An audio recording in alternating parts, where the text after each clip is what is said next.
है, क्योंकि पशु यम के पुत्रों के श्राप तो कट गए, किंतु यमराज के दर्शनों के कुछ कुप्रभाव अभी नहीं कटे।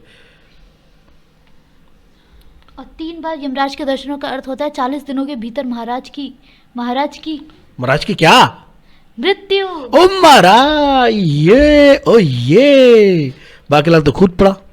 तो क्या अभी संकट नहीं टला? हुण त्वड्डा की हो महाराज। स्वर्णलता रो पड़ी। इस संकट का एक ही उपाय है, और वो है यमराज को प्रसन्न करना, जिसके लिए वन जाकर यम चालीसा का पाठ करना होगा। और अब यह बात मुझे बाकीलाल ने नहीं बताई हुई है। मैं भी महाराज के साथ जाऊंगी। वो मारा और नाच उठा बाकीलाल। फिर मैंने बाकीलाल जी के कहने पर यम चालीसा का प्रबंध करके उसे रथ में रखवा दिया है। किंतु महाराज यम चालीसा का पाठ 40 दिनों में नहीं 40 वर्षों में पूर्ण होता है। यम चालीसा रखी है बहुत बड़ी, पूरी बैलगाड़ी भर के। फिर तो ये विशालगढ़ वासियों अंतिम विदाई, किंतु हम महावीर हैं, हंसते हंसते जाएंगे। और मेरा भी कम से हंसते हुए निकल लिए। मोटे अब पड़ता रहे 40 वर्षों तक यम चालीसा। बाकीलाल की तो प्रसन्नता का ठिकाना ही नहीं था, और वो जाके बैठ के सिंहासन पर मुकुट मुकुट लगा के। अब तो सब मिलकर मुझे अपना राज्य छोड़ेंगे, क्योंकि क्यों ना मैं पहले ही बैठ जाऊं सिंहासन पे। ही आहा, घोर आनंद आ रहा है राज सिंहासन पर आसीन होकर। अबे ओ नारा मंत्री कहाँ मर गया? बोला महाराजा राज बाकीलाल की जय। ही। अबे कोई तो बोलो, मैं ही बोल देता हूँ। अरे बाकीलाल, तुम राज सिंहासन पर? राजा विक्रम सिंह आ गए सेनापति और स्वर्णलता के साथ। पुई, और वो भी पूरे राजसी ठाट बाट के साथ महाराज, अर्थात पूरे राजसी वस्त्रों एवं राज मुकुट सहित। क्यों बाकीलाल? ये सब क्या है बाकीलाल? महाराज वो गड़ब। सीधी सी बात है महाराज, बाकीलाल की नजर आपके सिंहासन पर थी। नहीं महाराज, मैं तो आपका सेवक हूँ, आपका हनुमान हूँ। मैं सिंहासन लेकर क्या करूँगा? कृपया मुझे राजपथ सौंप कर वन प्रस्थ मत जाए। लेकिन हमने कब कहा कि हम तुम्हें राजपथ सौंपने वाले हैं? महाराज, मेरे कक्ष में की पोटली में मुझे राजमुकुट और राजसी वस्त्र मिले, तो मैंने सोचा कि यह भार आप मुझे सौंपने का फैसला कर चुके हो, वो सामान इसलिए छोड़ा है। अवश्य ही किसी की शरारत होगी महाराज। और बगड़े उतारते हुए बाकीलाल बोला, अब सेनापति मरकब बोलता है, धूर्त कहीं का, क्या कहानी सोची है बचने की? लेकिन अब इस बात को यही खत्म करवाना होगा, वरना इस कमबख्त इस बात का भी कोई फायदा उठा लेगा। ये कमबख्त महाराज, यदि आप फिर भी ज्यादा जिद कर रहे हैं तो मैं अपनी जूतियां सिंहासन पर रख दूंगा, किंतु स्वयं राज सिंहासन पर नहीं बैठूंगा। नहीं महाराज, कृपया मुझे छोड़कर ना जाए, अपने बाकीलाल को छोड़कर ना जाए महाराज, मैं कहो ना जाओ। महाराज, आप आए तो किसी को राजा बनाने की सोच कर ही थे, किंतु यदि आप बाकीलाल को राजा बनाएंगे तो वह भावुक होकर आपकी जूतियां सिंहासन पर रख देगा, जबकि राज सिंहासन पर राजा को ही आसीन होना चाहिए। तो यदि बाकीलाल राजा नहीं होगा तो राजा कौन होगा? मैं। बाकीलाल तुम राजा कैसे हो सकते हो? अभी तो तुम राजा बनने से इनकार कर रहे थे। मैंने कब कहा कि मैं राजा बनूंगा? तो फिर तुमने हाथ क्यों खड़ा किया है? मैं तो कह रहा था कि ईश्वर पर भरोसा रखें, सब ठीक हो जाएगा। सेनापति, बाकीलाल के पीछे हाथ धोकर पड़ना बंद करो, और जो कहना है साफ साफ कहो। महाराज, वानप्रस्थ से आपके जल्दी लौटने की कोई उम्मीद दिखाई नहीं पड़ती, अतः मैं चाहता हूँ कि हम में से किसी योग्य व्यक्ति को आप राजपथ सौंपकर वानप्रस्थ को प्रस्थान करें। और वो योग्य उम्मीदवार मैं ही हूँ, क्योंकि मैं सेना को नियंत्रित कर सकता हूँ। उधर सब लोग सोच रहे हैं, प्रभु मंत्री क्या सोचता है? वो योग्य उम्मीदवार मैं ही हूँ, सारे प्रबंध तो मैं ही करता हूँ, महाराज मुझे ही चुनेंगे। महामंत्री सोच रहा है, महामंत्री एवं वृद्ध होने के कारण राजपाट का सर्वाधिक अनुभव मुझे ही है, अतः अब मैं ही बनूंगा, मैं ही योग्य उम्मीदवार। उधर बाके बेटा, मुख्य सलाहकार तो तू ही है राजा का, घबरा मत, राज सिंहासन तेरा हो गया, समझ गए? समझ ले। ही। किंतु यह कैसे पता चले कि तुम में से राजपाट के लिए कौन योग्य है? तुम सभी को बहुत कम समय में अपनी योग्यताएं सिद्ध करनी होंगी। हमें क्या करना होगा महाराज? ये तो हमारा सलाहकार बाकीलाल बताएगा। मुझे पता था कि ऐसा ही होगा। चल बेटा बाकीलाल, शुरू हो जा। महाराज जी, विशालगढ़ के राजपाट के लिए वही योग्य होगा जो कल सूर्योदय के साथ निकलकर सूर्यास्त से पूर्व पूरे विशालगढ़ का चक्कर लगा के आएगा।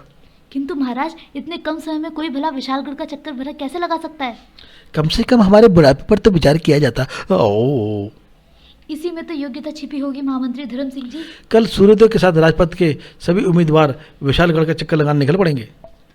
बाकीलाल के मन में अवश्य कोई योजना होगी जिससे विशालगढ़ के चक्कर सबसे पहले लगा कर आएगा। किंतु मैं भी सेनापति मरकब हूँ, ऐसे वैसे ही नहीं हूँ, चक्कर तो सबसे पहले मैं ही लगा के आऊँगा। मुझे तो चक्कर के नाम से ही चक्कर आ रहे हैं। और उधर बाकीलाल मस्त है, खुश है। अगले दिन, महाराज मैं सभी उम्मीदवारों के लिए शक्तिवर्धक पेय दूध लाया हूँ, सभी को दूध दिया जाए। ही। सेनापति को केवल मुझसे ही खतरा होता है। सेनापति को चाल तो नहीं चल रहा कि मेरे दूध में मिला तो नहीं दिया? किंतु दूध का पात्र मैं अपनी इच्छा से ही उठाऊंगा। सेनापति सही पात्रों में तो कुछ नहीं मिलाता है ना, मैं अपनी मर्जी से उठा लूंगा। सेनापति ने सबको दूध बांट दिया। तब बाकीलाल, ये अंतिम दूध का पात्र तुम्हारे लिए है क्या? अब तो कोई दूसरा मौका नहीं है। सेनापति के बच्चा गुर, उठाऊं या नहीं? उठाना तो पड़ेगा, उठाते समय गिरा दूंगा। ठहरो बाकीलाल, सेनापति की इच्छा है कि तुम्हें मैं स्वयं अपने हाथों से दूध पान करवाऊं। ओह दुष्ट गुर। ये कमबख्त सेनापति ऐसे धूर्तता से क्यों मुस्कुरा रहा है? बेटा बाकीलाल अब आएगा बजाय सेनापति से पंगा लेता है। तब स्वयं विक्रम सिंह ने हरी झंडी दिखाकर विशालगढ़ के भावी उम्मीदवारों को रवाना किया। बाकीलाल, तुम्हारी अच्छी सेहत के लिए मैं प्रार्थना करूंगा। सेनापति बोलता है बाकीलाल से, बच्चा तू कितने भी जोर लगा ले, लेकिन विशालगढ़ के चक्कर लगाकर तो मैं ही पहुंचूंगा सबसे पहले, क्योंकि किंतु मेरे पेट में एकाएक ही भूचाल कैसे लक्षण क्यों उत्पन्न होने लगे? वो पेट में होने लगे, ज्वालामुखी फटने वाला है। इससे पूर्व कि हर और लावा फैल जाए। चलो झाड़ू के पीछे। बू भड़ाक। सेनापति के बच्चे। और उसकी पॉटी निकल गई दोपहर को। खड़ा होने की भी ताकत नहीं बची। किंतु ये मेरा दावा है कि अभी तक एक भी उम्मीदवार विशालगढ़ का चक्कर पूरा करके नहीं लौटा होगा। अब चलूं महल, विशालगढ़ का चक्कर भी तो लगाना है। फिर जब बाकीलाल महल के भीतर पहुंचा तो देखता है कि वहां तो मरकब का राज्याभिषेक हो रहा है। विशालगढ़ का नया राजा सेनापति मरकब जिंदाबाद। लो बाकीलाल भी आ गया। मैं तो 4 कदम चलकर ही हाफने के कारण पहले ही वापस आ गया था। मेरी तो शादी के साथ फेरे भी मेरी बीवी ने ही गोद में उठाकर लगवाए थे। महामंत्री बोल रहे हैं।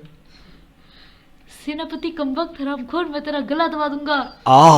गिरफ्तार कर लो बाके को।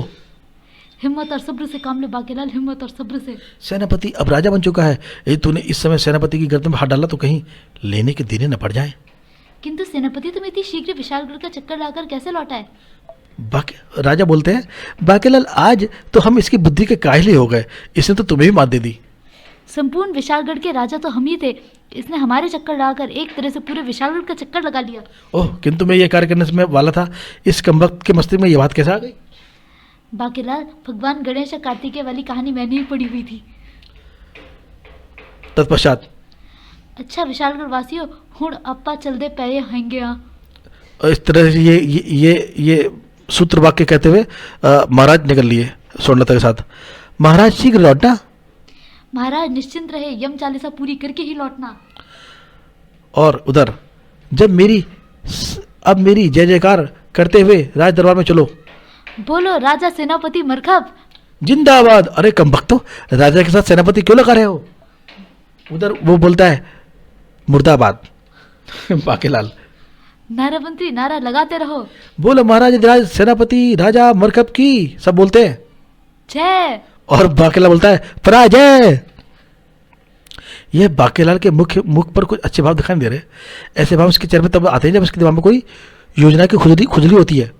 बेटा बाकीलाल, अपने षड्यंत्रकारी मस्तिष्क का मंथन करके निकाल को योजना, ताकि सिंहासन तेरा हो सके और पूरा विशालगढ़ तेरे नाम के उद्घोषों से गूंज उठे। बोलो महाराज राज बाकीलाल की जय पराजय। ओह, मैं अपना आपा क्यों खो रहा हूँ? मेरे लिए क्या सेनापति और क्या राजा विक्रम सिंह, मैं तो इस सिंहासन के स्वामी का ही शत्रु हूँ। बाकीलाल एकाएक कुटिलता से क्यों मुस्कुराने लगा? सेनापति परेशान तो जैसे मैं मुच्छड़ मोटे के विरुद्ध योजना बनाता था, अब सेनापति के विरुद्ध बनाऊंगा। और लोमड़ी बन गया अचानक। मुझे इसके चेहरे लोमड़ी जैसे क्यों दिख रहा है? ये कमबख्त महाराज को अपनी राह से हटाने के लिए षड्यंत्र बुनता रहा है। कमबख्त इस समय भी कोई ना कोई षड्यंत्र अवश्य बुन रहा होगा। ये फूलों का हार लेकर मेरी ओर क्यों आ रहा है? इस कमबख्त का कोई भरोसा नहीं, कभी इस मोटे हार में कोई सांप न छुपा रखा हो। सांप के नाम से मेरी नानी मर जाती है। सेनापति, मेरा मतलब महाराज, राजपद आपको बहुत बहुत मुबारक हो। और उसके ठठेरे बाकीलाल, फूलों के हार मुझसे दूर रखो, मुझे इनसे खुजली होने लगती है, मौत के भय से भाई की खुजली। घबराओ मत सेनापति, मेरा मतलब महाराज, इस हार में सांप नहीं है परंतु बिच्छू है। ये बाकीलाल फिर ऐसे धूर्ता से मुस्कुराया जैसे इसके मन की मेरा पूरी हो गई हो ना हो, हार में अवश्य कुछ है। ओह, ये मेरे हाथ पर क्या रेंग रहा है? मैं हूँ काला बिच्छू। अबे तुम्हारी मानवों की तो ऐसी की तैसी। बिच्छू। बिच्छू, अबे तो चीख क्यों रहा है? मैं तुझे देख के चीख रहा हूँ क्या? बाकीलाल को गिरफ्तार कर लो, इसने बिच्छू वाला हार मुझे पहनाया। ये तो शुक्र हुआ कि बिच्छू ने मुझे नहीं डसा। स्वामी नहीं, मुझे मेरे परिवार से अलग मत करो। बिच्छू को फेंक दिया उसने। पिताजी, मैं इस मानव का खून पी जाऊंगा। भैया हम बिच्छू हैं, खटमल नहीं। और बाकी बिच्छू चिल्लाते हैं। जल्लाद को बुलाओ, बाकीलाल को फांसी पर लटकाना है। मैं शत्रुओं पर रहम नहीं करता। किंतु सेनापति, मेरे मतलब महाराज, हार में 3 और बिच्छू भी हैं। क्या? अरे महाराज की तो भय से टांगे कांपने लगी और ये तो गिर ही पड़े। पिताश्री, सारे बिच्छू चिल्लाते, अपने अपने अपने बिच्छू पिताजी से मिल लिए। मेरे बच्चों। बाकीलाल, ये सब क्या है? महामंत्री जी, सेनापति जी ने विशालगढ़ के स्थान पर महाराज की परिक्रमा कर अपनी बुद्धि की योग्यता तो सिद्ध कर दी, किंतु मैं ये देख रहा था कि हमारे सेनापति जी हमारे महाराज की तरह महावीर भी हैं या नहीं। किंतु बाकीलाल, यदि बिच्छू ने डस लेते तो? इन बिच्छुओं के डंक तो मैंने पहले ही तोड़ दिए थे। ही। महाराज, आपको इस प्रकार से भयभीत होना शोभा नहीं देता। मैं भयभीत होकर नहीं, बल्कि क्रोध के कारण कांप उठा था और नीचे तो बिच्छुओं के कुचलने के लिए गिरा था। सेनापति बहाना बनाता है। तभी बाकीलाल जी, हाथी तैयार है और बाकी इंतजाम भी हो गया। ओ, हाथी तैयार हो गए, अच्छा है। बाकीलाल, ये हाथी को क्यों तैयार किया जा रहा है और किसके लिए? सेनापति, मतलब महाराज, आप अब नए नए राजा बने हैं। एक राजा कर्तव्य होता है वो प्रजा के भी जाकर उनके सुख दुख का पता करे। अतः मैंने आपकी शोभा यात्रा के लिए हाथी सजवाया है। कृपया चलकर उस पर सवारी गांठें। अब ये कमबख्त मेरे बुद्ध क्या चाल चल रहा है? किंतु ये हाथी तो बहुत ऊंचा है। महाराज, ये हाथी है, कोई बछड़ा थोड़ी ना है। इतनी ऊंचाई से गिरकर तो मेरी खोपड़ी का भी चूरा बन सकता है। आप घबराए नहीं, हिंडोला कसके बात आ गया है। ची पाँ, बदतमीज मक्खी, सूट पर मत बैठ। मैं अपने ऊपर किसी को बैठने नहीं देता। हाथी ऐसा है, मक्खी बैठने देता, सेनापति को बैठने कैसे देगा? जो हाथी एक मक्खी को अपनी सूंड पर नहीं बैठने दे रहा, वो मुझे क्या बैठने देगा? मैं तेरा षड्यंत्र समझ गया दुष्ट बाकीलाल। तू मुझे हाथी से गिराकर मारना चाहता है। बूहू। बाकीलाल, जब तक महाराज से सवाल लौट नहीं आते, हम हाथी पर तो क्या, घोड़े पर भी नहीं बैठेंगे।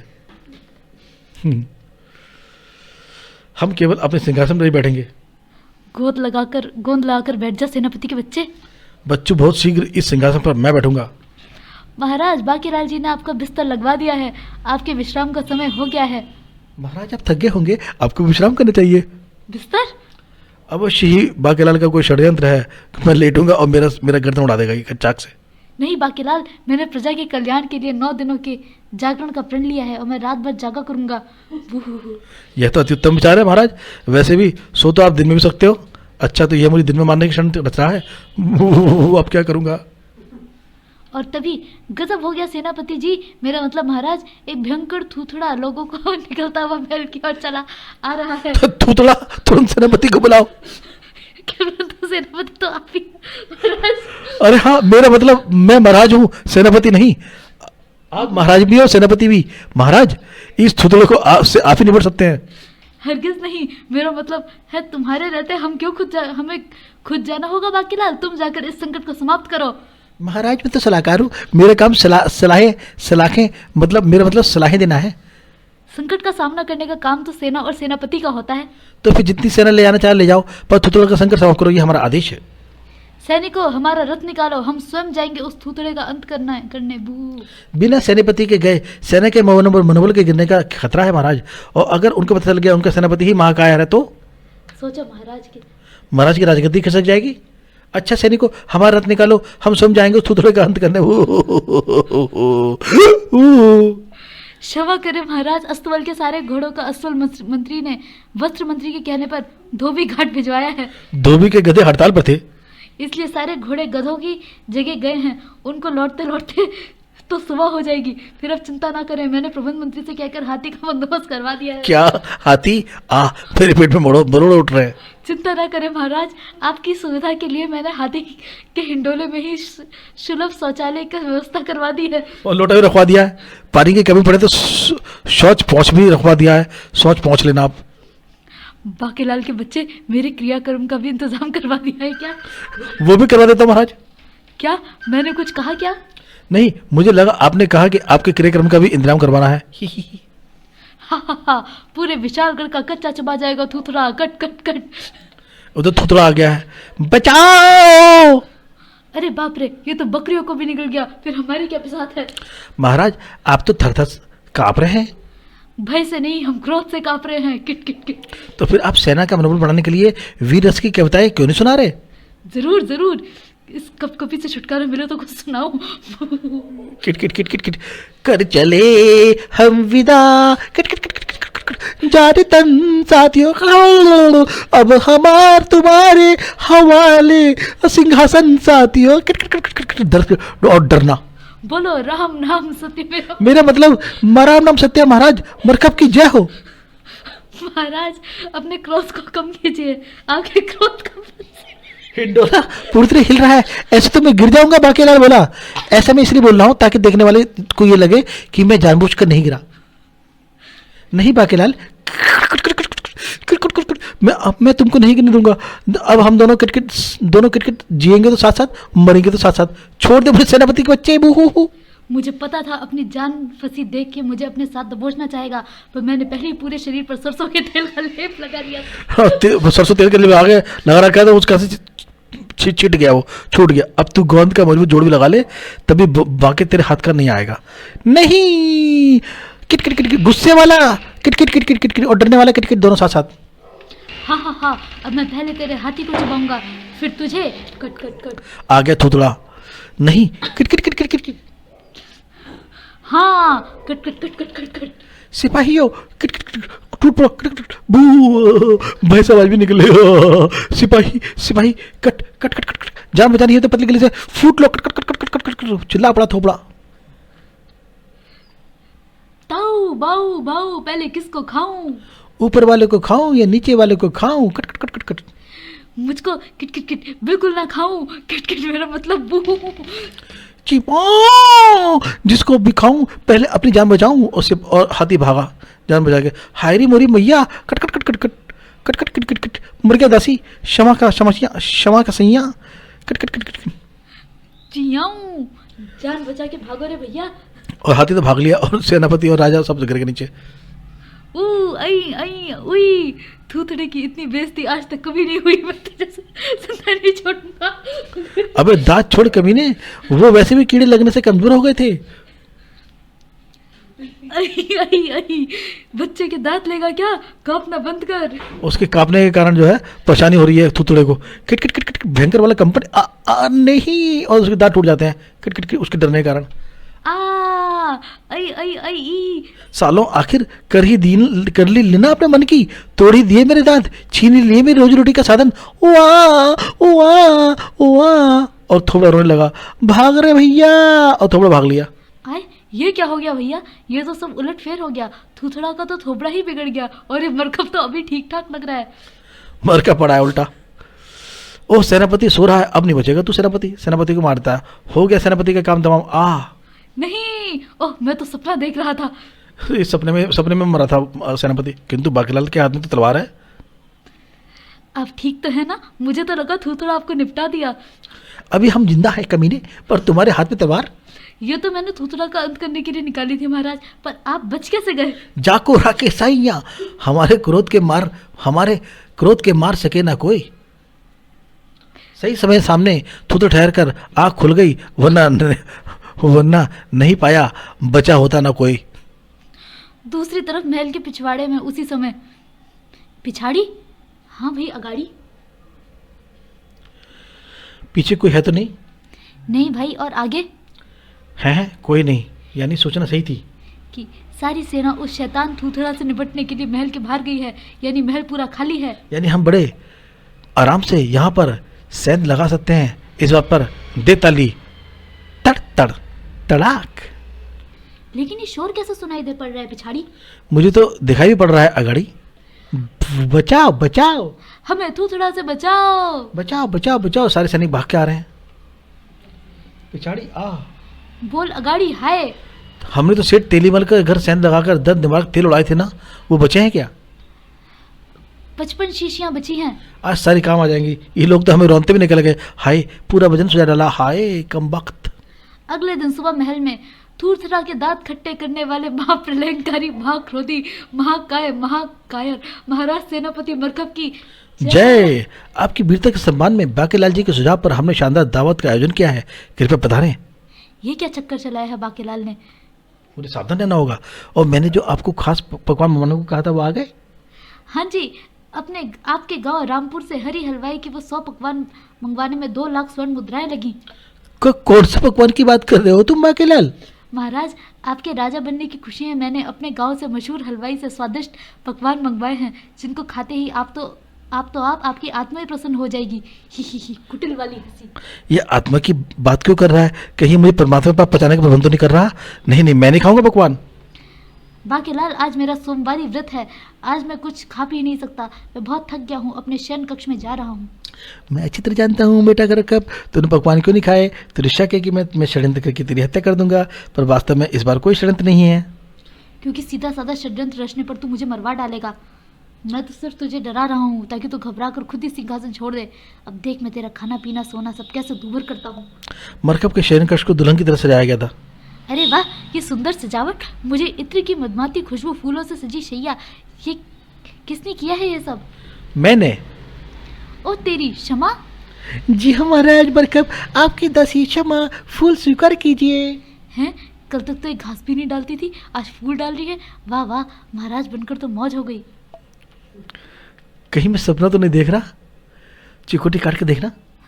और सेनापति, महाराज ने तुरंत अपनी मूर्खता को अंजाम दे दिया और चिकोटी काट ली क्षमा के, और पड़ा उसके एक चाटा। पता था कि राजा बनने पर भी छिछोरा ही रहेगा, दांत उखाड़ दूंगी। ओह, जहाँ पर तो बिल्कुल असली था, यानी कि मैं सपना नहीं देख रहा था। ओह, क्या कर रही है क्षमा? अपने क्रोध पर नियंत्रण रख और बाकेलाल जी की योजना अनुसार काम कर। दासी क्षमा, तुमने विशालगढ़ के महाराज पर हाथ उठाने का दुस्साहस किया। ये आप क्या कह रहे हैं महाराज? मैं आप पर हाथ क्यों उठाऊंगी भला? वो तो एक मच्छर आपके गाल पर आपका खून पीने बैठा था। जबकि उस गाल पर तो केवल मेरा अधिकार है। हाय, मैं तो शर्म से लाल हो रही हूँ। ओए मर खपैया, तेरी तो निगल पड़ी बे।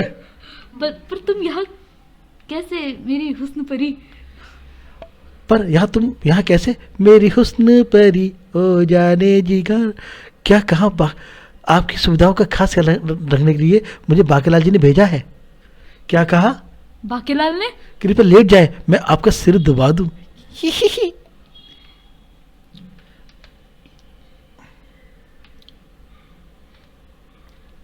अरे, आप तो ऐसे घबरा रहे हैं जैसे मैं आपकी शैया के बजाय अर्थी पर लेटने की बात कर रही हूँ। अभी हमें नींद नहीं आ रही। बाकेलाल ने क्षमा को मेरे पास क्यों भेजा है? कहीं मुझे अर्थी पर लेटाने की योजना तो नहीं है? फिर कोई बात नहीं, मैं आपको मधुर मधुर गीत सुनाती हूँ, जिसे सुनकर आप मदहोश हो जाएंगे। यह मुझे गीत सुनाकर मदहोश क्यों करना चाहती है? कहीं मेरी मदहोशी में ही तो मुझे न मार दे ये। हमें क्षमा करना क्षमा, हमें कुछ आवश्यक कार्य है। अभी तुम जाओ, तुमसे गीत हम कल सुनेंगे अगर जिंदा रहा तो। लेकिन गाना तो शुरू हो चुका है। बहना ने भाई की कलाई पे प्यार बांधा है, और मेरा मतलब है रात आधी बात बाकी होना है जो हो जाने दो, सोचो ना देखो ना जाने जा मुझे प्यार से। हमें क्षमा कर दो क्षमा, हमें कुछ आवश्यक कार्य, तुम जाओ, अभी हम गीत बाद सुनेंगे। क्या हो महाराज? हाँ, बड़ा आया महाराज, गीत गाए मेरी जूती।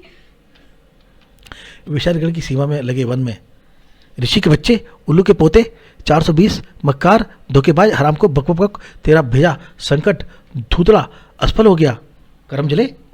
मैं रोजाना इसको इसी तरह गालियां देकर अपना गुस्सा निकालता हूँ, ताकि जब मैं इससे बात करूँ तो मेरा दिमाग ठंडा रहे। इससे भी कोई फर्क नहीं पड़ता। ओह, ये सिर हिलाकर इशारे कर रहा है, यानी ये मुझसे कुछ कहना चाहता है। इसकी बात को समझने के लिए मुझे इसके पास जाना होगा, ताकि ये स्पष्ट द्वारा मुझे बता सके आखिर कहना क्या चाहता है। हाँ बे ऋषि की औलाद चपड़ गंजू, बोल क्या बोलना चाहता है? आंखें सपने नहीं देखती, मन सपने देखता है, और मन ये सपने देखता है कि सारी उम्र तो यूं ही अंधकार में गुजर गई। अब सोचता हूँ कि एक छोटा सा आश्रम हो जिसमें मैं अपनी प्रेमिका कलमुही के साथ ब्याह करके बस जाऊँ। 2 छोटे छोटे बच्चे हों, उस छोटे से आश्रम में हम सब सुख और शांति से के साथ रहें। मेरी जिंदगी में तो आग लगी नास पीटे, और खुद घर बसाना चाहता है तो कीड़े पड़े, तेरा सत्यानाश हो। अब जैसे ही तुम ऋषि शल्याचार्य से कहकर मुझे नकली आंखें, कान, जीभ, टांगे और हाथ लगवा दोगे, मैं अपनी कलमुही से शादी कर लूंगा। लेकिन वो दिन आएगा कब? वो दिन कभी नहीं आएगा कर्म चले, क्योंकि मैंने तुझसे झूठ बोला था। जिस दिन मेरा काम हो जाएगा मैं तो लात मारकर इसी मचान से गिरा दूंगा। लेकिन अभी मुझे अपनी क्रोध के नाड़े को कसकर बांधना होगा, ताकि मेरी मंशा गलती से भी इस पर जाहिर ना हो। अपने चेहरे पर जबरदस्ती की मुस्कुराहट लानी होगी ताकि मेरा मन वचन और हाथ मेरे काबू में रहें। मतलब ऋषि संकट आएगा, ऋषि संकट पैदाचार्य जरूर आएगा, लेकिन पहले आपको मेरा संकट दूर करना पड़ेगा। आपका भेजा संकट थूथड़ा तो विशालगढ़ के राजा को मार ना पाया, उल्टा उस महावीर राजा ने थूथड़ा के ही दांत तोड़ दिए। अब इस संकट से आप ही छुटकारा दिला सकते हैं प्रभु। नहीं, मैं तुम्हारी कोई और सहायता नहीं कर सकता। तुम्हें पता नहीं बाल उखड़वाने में कितना दर्द होता है। पता क्यों नहीं है, तेरी ठुड्डी के इन बालों के उखाड़ने से ही तो मैं संकट पैदा होता है। यही तो एक ऐसा काम है जिसे करने में मुझे 2 गुना मजा आता है। देखिए ऋषि, मदद तो आपको करनी ही पड़ेगी, नहीं तो मैं संकट से निकल नहीं पाऊंगा, और मैं संकट से नहीं निकला तो आपकी मदद कैसे कर पाऊंगा। ठीक है, मगर जरा धीरे धीरे उखाड़ना, दुखता है। बू, अब 2 ही बचे हैं। और खींच लिया उसने 2 बालों में से 1 बाल। हाथी घोड़ा पाल की, जय कन्हैया लाल की, बाल की खाल की पाल की रे पाल की। पता नहीं ये कौन सा संकट पैदा हो रहा है। अब उस बाल से, दाढ़ी के उस बाल से कुछ एक नया संकट पैदा होगा महल में। दुष्ट बाकेलाल, मैं तेरी कोई योजना नहीं चलने दूंगा। मैं कतई ना सोने का, बल्कि किसी को भी नहीं सोने दूंगा। जागते रहो, जागते रहो, मैं पहरा दूंगा। और वो सेनापति महाराज मरकब, वो जागते जागते रहो, कोई पहरेदार बन गया। अपने आप का पहरा दूंगा मैं। जागते रहो, जागते रहो। महाराज, अब पहरेदारी क्यों कर रहे हैं? हम जाग तो रहे हैं पहरेदारी के लिए। नहीं नहीं, तुम्हारा राजा मैं हूँ, और एक राजा का कर्तव्य होता है वो अपनी प्रजा के सुख दुख के ध्यान रखे। जाओ, तुम सो जाओ, आज से मैं स्वयं पहरेदारी करूंगा। ये बात तो फिर महाराज ये लाठी भी ले लीजिए। बिना इसके पहरेदारी का कार्य करो तो पहरेदारी बुरा मान जाती है। ही। वाह, राजा हो तो ऐसा, सेनापति जैसा। जाओ, तुम सब लोग सो जाओ। तो अभी तक हम करके रहे थे। ये तो अच्छा हुआ कि महाराज जागते रहो बोलते हुए इधर आए और हम जाग गए। उस समय महल के पिछवाड़े में पिछाड़ी, हाँ भैया गाड़ी। जोड़ों का दर्द अब कैसे है? पहले से चंगा है, और तुम्हारा? ही चंगा। इस बार कोई पंगा नहीं होना चाहिए। इस बार पक्की खबर मिली है कि सारे पहरेदार लुढ़के होंगे। तो इसी बात पर दे ताली। रहने दे। ओह आए, कमर का दर्द गया नहीं है अभी तक। जागते रहो। ओए, ये मरदूत कौन है? वेशभूषा और डिल्लो से तो राजा लगता है। कमाल है, राजा खुद पहरा दे रहा है। कहीं इसे हमारे आने की खबर तो नहीं लग गई? अभी कैसे सोचता है, थोड़ी देर पहले हमें खुद भी खबर नहीं थी। हम यहाँ सेंध लगाएंगे। अब जब तक मैं जाग रहा है, हम सेंध नहीं लगा सकते। और यदि ये रात भर ना सोया तो? ऐसा नहीं होगा। अगर हमारी कामयाबी का संबंध राजा के सोने से है तो राजा जरूर सोएगा। ये फेंके मैंने निद्रा की भस्म। फू! जागते रहो। है आगाड़ी पिछाड़ी से तो जो टकराएगा वो चूर चूर हो जाएगा। निद्रा भस्म का मरकब पर बड़ा भयंकर असर हुआ। नानी लाओ। महाराज, पता तो दें, हमें क्या पता आपकी नानी कहाँ रहती है? अरे कमबख्त, तो नानी नहीं, जवानी मांगी है। महाराज, देसी या जापानी? मेरा मतलब था पानी लाओ कमबख्तो। लीजिए महाराज पानी। और उसके मुंह पे पानी का गिलास का भरा पानी फेंक दिया। छपाक। महाराज, कब तक आंखें फाड़े रहेंगे? कुछ समय विश्राम कर लें। नहीं, मुझे निंद्रा नहीं आ रही है। ही तेरा सत्यनाश जबा के लाल, कुछ दिन छुट्टी पर चला जा, मुझे सोने दे।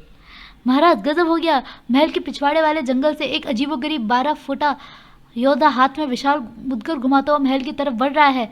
हमारी सेना की रक्षक टुकड़ी मिलकर भी उसे रोक नहीं पा रही है। अगर उसे न रोका गया तो जल्द ही महल तक आ पहुंचेगा। उस दुष्ट का ये साहस! उठिए महाराज और आक्रमणकारी को मुंह तोड़ उत्तर दीजिए। किस किस को रोइए, आराम बड़ी चीज है, वो ढककर सोइए। और फिर मुझे नींद आ रही है, सोने दो। दिल ये कह रहा है कुछ होने दो। सोने दो, सोने दो, सोने दो, सोने दो। होने दो, होने दो, होने दो। भाड़ में जा कमबख्त, मैं भी चला महल छोड़कर। अब सीधे तेरे श्राद्ध में ही आऊंगा। अगर आगे से भागा तो पकड़ा जाऊंगा, पिछवाड़े से भाग जाता हूँ। बाकेलाल पिछड़े वाले से भागता है। मगर पिछवाड़े से निकलते ही एक मुदकर लिए हुए एक आदमी उड़ा रहा होता है एक पहरेदार को। आओ आ हो, मैं जंगल से महल आया नींद के मारे। हो, मैं जंगल से महल आया नींद का मारे, मैंने 25 को यू टपकाया नींद का मारे। बाकेलाल को देखते ही सैनिकों में जैसे प्राण का संचार हो गया। ओफ, फूटी किस्मत मुझे भी भागने के लिए। यह पिछवाड़ा मिला जो अब तो भाग नहीं सकता। बाकेलाल जी, हमें बचाओ, ये राक्षस तो अब किसी के काबू में नहीं आ रहा। अगर इसे जल्द रोके गया तो सारे महल को मटिया मिट कर देगा। ओह, मेरी टांगे छोड़, आई बला किस पर टालूं, किस पर टालूं। आल तू जलाल तू आई बल को डाल तू, वो मारा पापड़ वाले को सूझ के तरकीब। आह बाकीलाल जी, कम से कम दुलत्ती मारने से पहले बता तो देते। और अब जो जैसे बाकीलाल उछला तो दुलत्ती पड़ गई, दोनों सैनिकों के दोनों उड़ गए। उफ आ महाराज मरकब को उठाकर लाओ, इस युद्ध से वही हमें बचा सकते हैं। परंतु बाकीलाल जी, महाराज तो गधे, मेरा मतलब घोड़े बेचकर सो रहे हैं। भला वो हमें कैसे बचाएंगे? अरे जाहिल के बच्चे, इसलिए तो कह रहा हूँ महाराज को उठाकर लाने को कह रहा हूँ। वह निद्रा का योद्धा है, नींद में लड़ता है, उससे वही जीत सकता है जो खुद नींद में हो। देर मत कर, जल्दी लाओ। जो आज्ञा बाकीलाल जी। मुझको यारो माफ करना, मैं निंद्रा में हूँ। और मरकब के आते ही अब सब लोग यहाँ से हट जाओ, क्योंकि इन दोनों योद्धाओं का भयंकर युद्ध होगा और सेनापति सोया हुआ है। अब मरकब करेगा निद्रा योद्धा के हाथों और विशालगढ़ का राजा बनूंगा मैं। ही वाह, क्या दिमाग पाया है तूने बाके। मैं सबका आचार बना आया नींद के मारे। नींद चुराई मेरी, चैन चुराया मेरा, किसने ओ शमा तूने ओ। पिछाड़ी, हाँ भाई अगाड़ी। तुझे सूचना मिली थी कि महल में सभी लुढ़के होंगे और हम आराम से महल में सेम लगाएंगे। हाँ भाई। और हम पिछले 2 घंटों से इसी पेड़ से चिपके हैं, ताकि जब भस्म के असर महाराज पर हो जाए तो हम नीचे उतरकर अपना काम करें। हाँ भाई, और इन 2 घंटों से यहाँ दंगे का माहौल है। हाँ भाई। हाँ भाई के बच्चे, कहाँ से लाता ही सोचना है, जो एक बार भी सही नहीं मिलती। गर्र, फूटी किस्मत भाई, फूटी किस्मत। मैंने पेड़ को गिल्ली बना डाला नींद के मारे, राम करे ऐसा हो जाए, तेरी नींदिया मुझे मिल जाए, तू जागे मैं सो जाऊं। और तभी पेड़ गिर गया जिस पे उसने प्रहार किया था मुदगर से अपना, और आगाड़ी पिछाड़ी दब गया उसके लिए। हाय मरा, मैं भी मरा। हाय मरा, फिर से मरा, लगी, जोर से लगी, यहाँ पर लगी, वहां पर लगी, और खूब पिटाई हो गई इन लोगों की। जल्द ही सेनापति रोज सोते सोते गाना गा रहा था, लल्ला लल्ला लोरी दूध के काटोरी, अरे दूध में बताशा मरकब करे तमाशा, ही। अचानक उसकी तलवार निकली, खच खच खच। मेरी इज्जत का कचरा हुआ नींद के मारे। अरे वो गा पड़ा गाना, मेरी मौत नींद में इज्जत लुटने पर ही होनी थी, बूहू अरे बूहू धम। और नींद वाला वो जो दैत्य वो मर गया। बोलो, नींद में भी शत्रुओं की ऐसी तैसी कर सकने वाले महाराज मरकब की जय। सड़ी हुई लीद की जय। बिल्ली की झूठी खीर की, जय। कूड़े की टोकरी की, जय। फटे वस्त्र की कटरी की। जय। अरे यार, फिर टूट गई टांग। बाकीलाल हो गए निराश। मरकब होश में आया।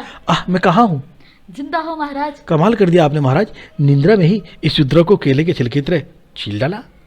सारी बात सुनने के बाद। क्या मैं नींद में लड़ रहा था? मैं निंद्रा योद्धा से लड़ रहा था, वो भी बाकीलाल के कहने पर नहीं, दम से गिर गया। ये क्या हुआ? देखो कहीं हार्ट अटैक तो ना हो गया। ही मन में लड्डू फूटना। मैं अभी क्रियाक्रम का प्रबंध करता हूँ, प्रधानमंत्री बोलता है। नहीं, अभी हम जिंदा हैं। कमीनों, आज मुझे विश्वास हो गया कि भगवान है, कहीं ना कहीं है, वरना आज बाकी ने तो मेरी चिता का प्रबंध कर ही दिया था। सिंधु के गुस्से का कोई ठिकाना नहीं था। यह तोड़ा मैंने तीसरा और अंतिम बाल, और यह पैदा हुआ तीसरा संकट। अड़तीसा, जो बनेगा विशालगढ़ के सभी निवासियों के लिए बड़ा संकट। दानव के जाने के बाद मैंने आज तक इतना उल्लू सीधा करने के लिए, अपना उल्लू सीधा करने के लिए तुझे उल्लू बनाया ना। तो मैं तेरा कोई इलाज करवाने वाला हूँ, ना ही किसी कलमुही से शादी। ऋषि के बच्चे, उल्लू के पठिए, जितनी गालियाँ आपको आती हों आप अपनी तरफ से जोड़ सकते हो। आज मैं तुझे एक राज की बात बताता हूँ। मुझे तो बस तेरे बालों से उत्पन्न संकटों से मतलब था, जो मुझे विशालगढ़ जितवा सकते थे, और अब वो उद्देश्य पूरा हो चुका है। अब मुझे तेरी आवश्यकता नहीं है, और अब तू जा बिछान के नीचे और उसे धक्का देता नीचे, धाड़। नहीं, हा, मर गया ऋषि का बच्चा। मुंगेर लाल के हसीन सपने देखता रहता था, कम वक्त का मारा नास पीटा। मैंने नीचे। अरे ये ऋषि का बच्चा अब तक मरा नहीं, कोई नहीं, बुझता हुआ दिया है, फड़फड़ा रहा है, कुछ ही पलों में निकल जाएगा, लेकिन यह मुझे इशारे क्यों कर रहा है? मर गया था। ये कुछ कहना चाहता है, पर कहीं श्राप ना दे डाले। क्या करूं? एक काम करता हूं, सुन ही लेता हूं। अपनी भड़ास निकालना चाहता होगा। अगर श्राप देने की कोशिश करेगा तो मैं हाथ हटा लूंगा। ही। ये ले ऋषि की औलाद, निकाल ले अपनी भड़ास। झूठे मक्कार 420, मैंने तुझ पर भरोसा किया और भविष्य के सुने सपने बुन डाले। तूने मेरी पीठ में में छुरा भोंका। अबे झूठे क्यों बोलता है? वे ऋषि छुरा कहाँ भोंका था, लात मारी थी। तेरे कारण मैंने बाल रूप में संकट पैदा कर करके नरकगामी कार्य किए और तू मेरी अपंगता का लाभ उठाता रहा। कमीने, तेरा कभी भला ना होगा। तेरे दिल के दौरा बढ़ जाए, तेरी लाश इसी जंगल में सड़े, तेरा सत्यानाश हो जाए, ये मेरा श्राप है। हाय, ये क्या बोल दिया ऋषि के बच्चे। नहीं, मैं तो सोचा था कि तू ऐसे बोलेगा, मैं तुझे श्राप देता हूँ कि वैसे ही मैं हाथ हटा लूंगा, पर तूने तो सब गड़बड़ कर दी। अरे और ये क्या, मुझे दिल का दौरा पड़ रहा है, तो क्या मेरा अंत? नहीं नहीं ऋषि के बच्चा। हाय। अगले दिन, अरे महाराज, पलकों पर ईंटें क्यों बांध ली? प्रधानमंत्री, प्रजा के हित के लिए मैंने एक खास व्रत लिया है। वो जिन निंद्रा से पलक मुंदी जा रही हैं, और क्या करता नामुराद?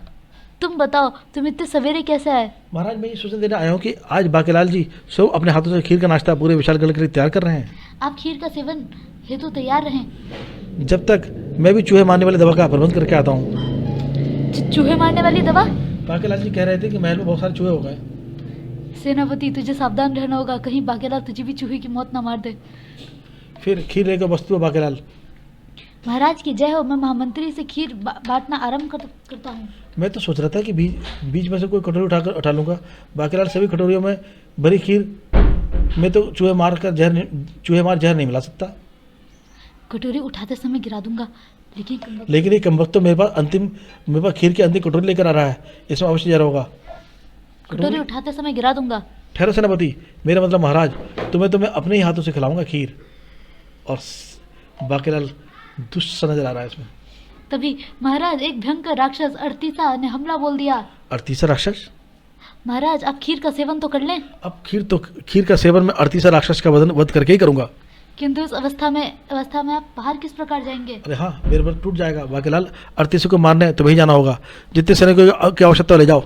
किंतु सेनापति महाराज, तुम खीर तो खा लो। बाकेलाल, अर्थीसा राक्षस के मुकाबले हेतु तुम्हें अतिरिक्त ताकत की आवश्यकता होगी, ये खीर तुम खा लो। बच्चू बाकेलाल, तू डाल तुम्हें पात ही। ठीक है, मैं ही खा लेता हूँ। अरे ये तो खा गया बाकेलाल, शीघ्रता करो। इसका मतलब खीर में चूहे मार दवा नहीं थी।